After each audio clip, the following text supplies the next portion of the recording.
Epictetus, the revered Stoic philosopher, once shared a profound insight. The key is to keep company only with people who uplift you, whose presence calls forth your best. It's a sentiment we've all heard before, in different forms. You become the average of the 5 people you spend the most time with. Today, let's embark on a journey, looking through the lens of Stoicism to explore how our relationships shape us. The complainer, draining our energy. We've all encountered that one person in our lives, a friend, a family member, or a coworker who seems to find fault in everything, from the weather to their job, or even the food at a popular restaurant. They never miss a chance to express their dissatisfaction. At first, you might think, why should this bother me? I can just ignore them.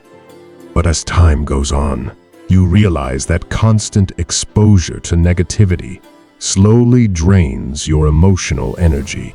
Stoicism encourages us to shift our focus from problems to actionable solutions. For instance, imagine you're working on a project with a perpetual complainer. Each meeting becomes an exhausting session of complaints, hindering the team's progress and your own inner peace. Stoicism offers a remedy. Limit your exposure, mentally distance yourself during their rants, or guide the conversation towards solutions.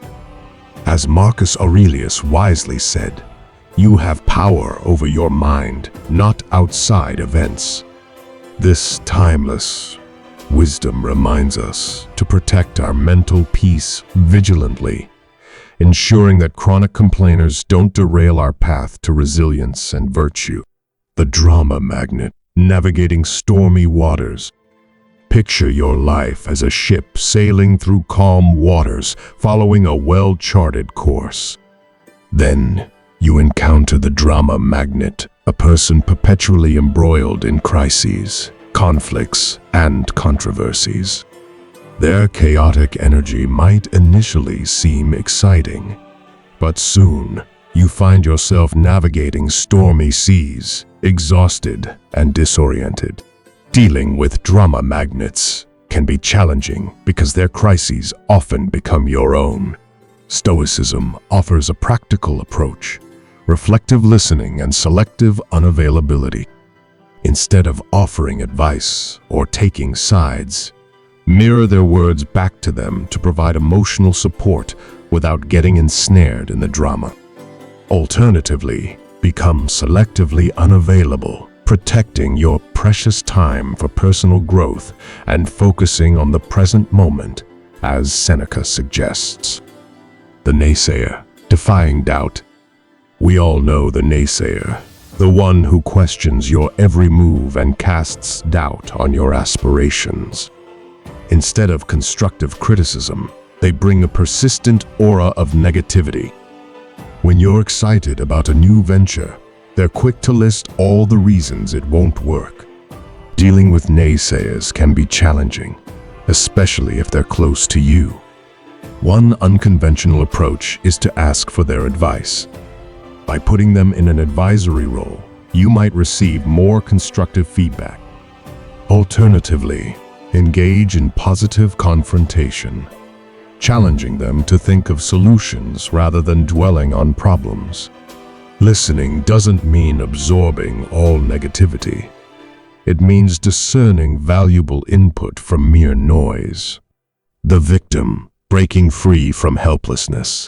Life is often compared to a game of chess where each player faces challenges and choices.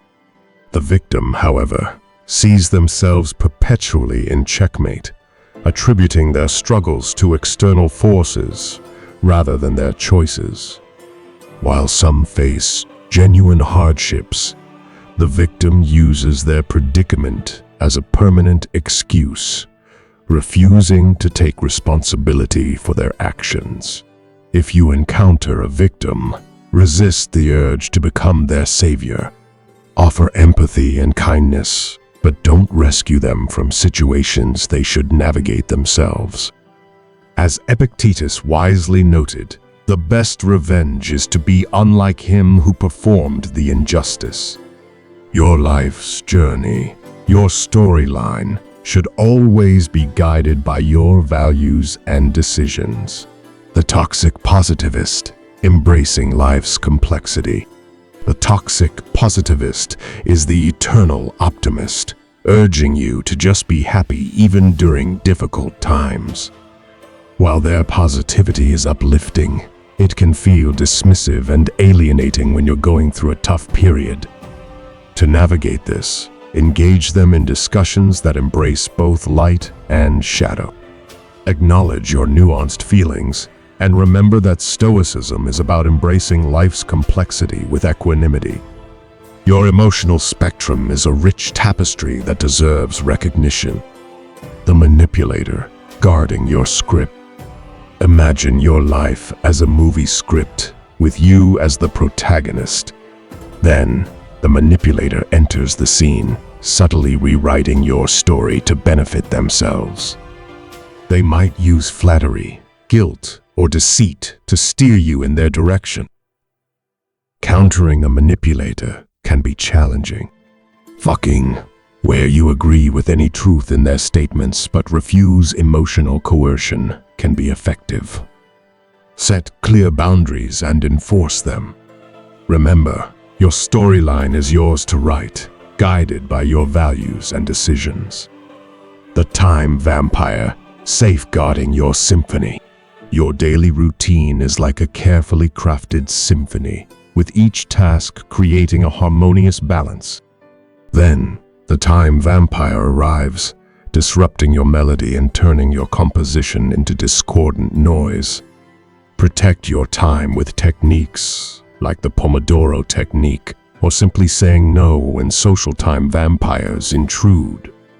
Stoicism reminds us that time is a precious resource, and we should allocate it wisely. As we conclude this journey into the characters that can affect our Stoic path, remember to look within. Self-awareness is key. Are you unintentionally playing one of these roles in someone else's life? Stoicism isn't just about navigating the world, but also understanding and improving ourselves. Your thoughts, experiences, and insights are valuable. Feel free to share them in the comments. Until next time, may your choices align with your virtues, your actions reflect your wisdom, and your life be the masterpiece you're meant to create.